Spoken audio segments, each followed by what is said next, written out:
making you meet the best version of yourself.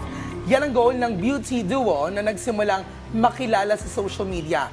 Kung sino sila, panoorin po natin dito.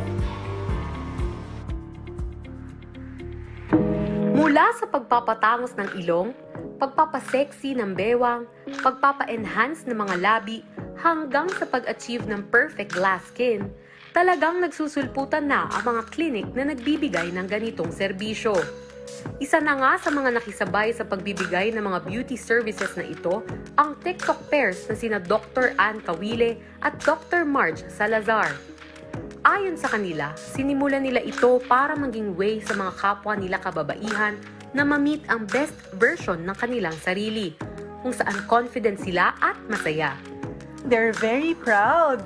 Pagka nagpagawa sila, They're very confident. Yes, marami na nagbablog na mga patients, nasasama pa kami minsan. The newer generations, they really know what they want, game sila, and they are very knowledgeable on the new treatments in aesthetics. Maraming rason kung bakit pinipili ng iba na sumubok ng ganitong mga treatment.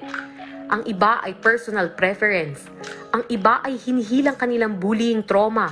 Ang iba naman ay para maibalik ang dati nilang appearance noong mas bata pa sila.